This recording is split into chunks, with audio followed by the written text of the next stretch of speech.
Hello there, welcome to Bryan Lomax Movie Talk and the fourth day of my August Alphabet Challenge. A challenge that I'm doing in order to help raise funds to build a women's shelter in Zambia.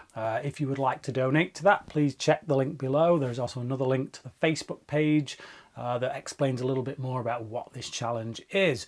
But yeah, we're on letter D today, fourth letter of the alphabet, and the film that won in the polls over on my community tab was Deepwater Horizon. So this is my review for Deepwater Horizon, a Peter Berg film which stars Kurt Russell, John Malkovich and Mark Wahlberg. The film follows the real events, the true life story of the Deepwater Horizon oil rig, which, thanks to mismanagement on BP's part and dated equipment and people making silly choices that shouldn't have been made, there was a bit of an eruption and millions and millions, well, billions in fact, of gallons of oil just spewed out into the ocean.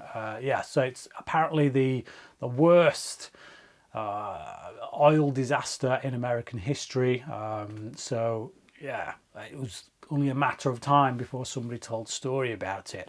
That person is Peter Berg, obviously, as director, who's made 5 films now, I believe, with Mark Wahlberg. The two of them clearly enjoy working with each other.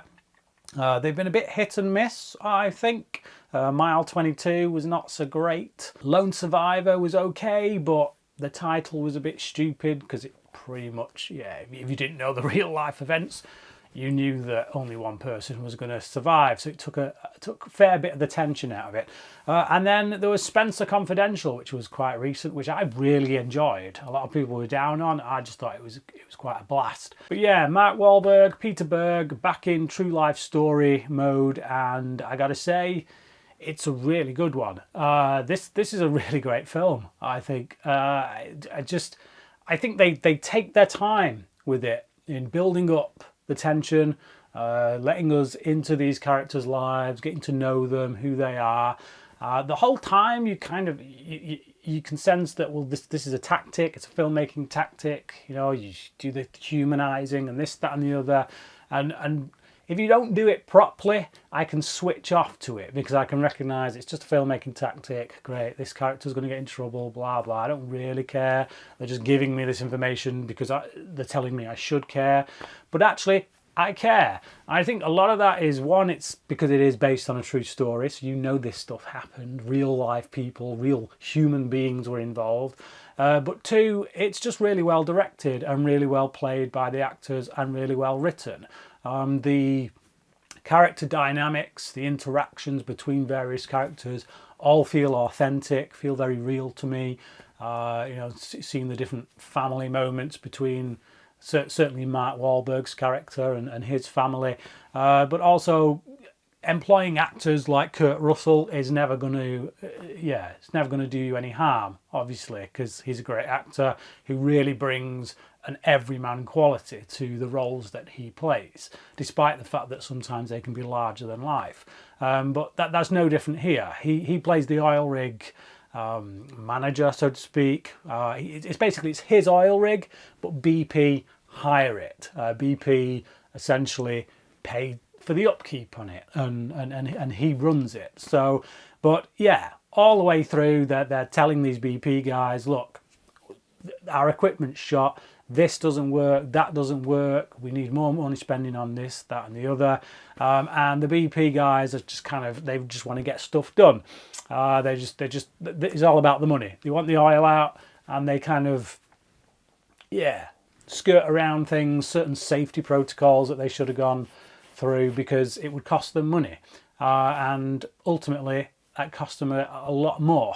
It certainly doesn't even remotely attempt to not demonize the BP guys. John Malkovich plays the big wig from BP who's really pushing them to get on with things, and he does come across as an absolute douchebag. I don't think there's any attempt really made to humanize this guy or make him not appear completely villainous, though I do think John Malkovich does go some way in the performance side of things to sidestep some of the writing aspect of that. There's a nice conversation actually between him and Mark Wahlberg where he goes to let Wahlberg's character have his say, and there's a lot of kind of underlying tension in that moment where you're like, what's this guy's real motives? I think ultimately his motive is to challenge Wahlberg's character in the hope that he's going to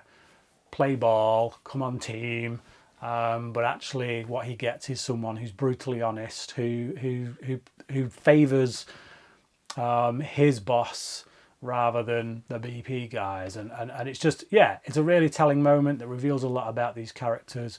But as I say, if not for the way that Malkovich plays it, that there would be no humanity in this guy at all. He's the mustache twirling villain kind of thing. But that's okay, you know. BP have got plenty of money. I'm sure they can take an assault by the the Hollywood industry on their people. But yeah.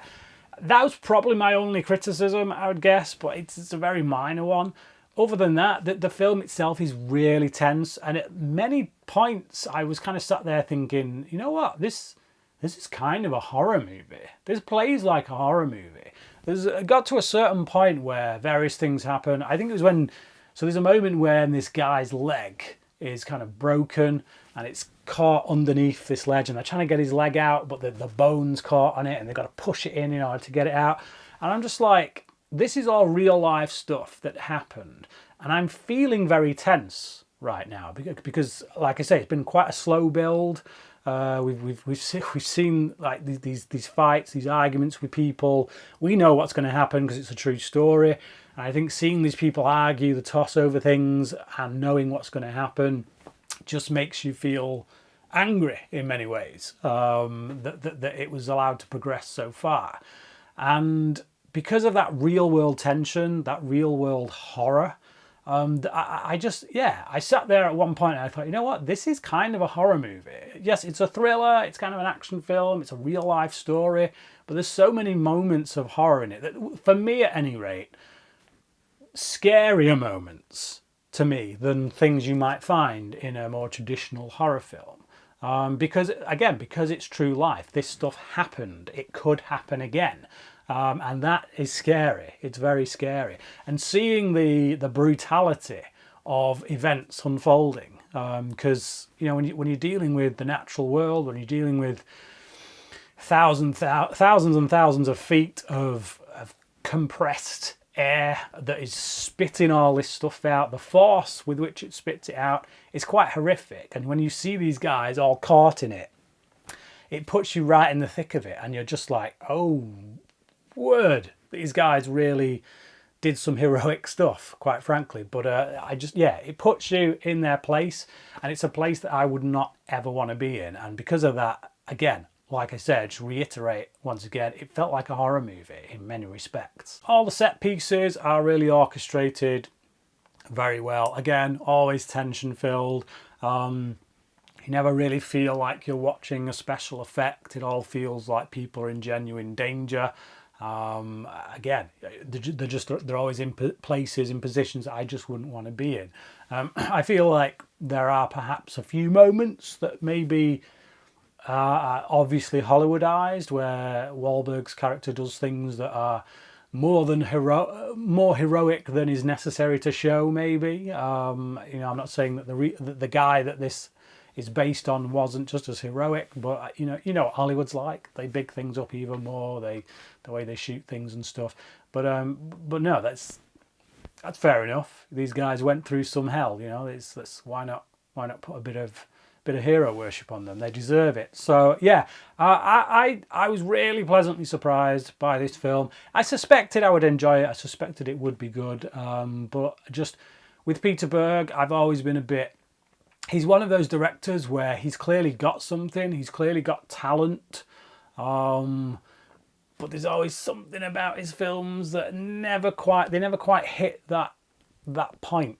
Whereas I think this one did, and I would go so far as to say it's certainly the best of his movies that I've seen. So I'm going to give Deepwater Horizon a 4 out of 5, but I want to know what you think. If you've seen the film, do leave your comments about it down below. Also, please do check out those links for the charity, for the fundraiser that I'm trying to do. If you can't give anything, that's okay, but you can still help me out by sharing this video, clicking the like button, and just letting other people know about this alphabet challenge and what it is I'm trying to do here. But yeah, thank you for watching this video. I will be back again tomorrow with another one. We'll be on to the letter E, for those who know their alphabet. But yeah, until then, cracking.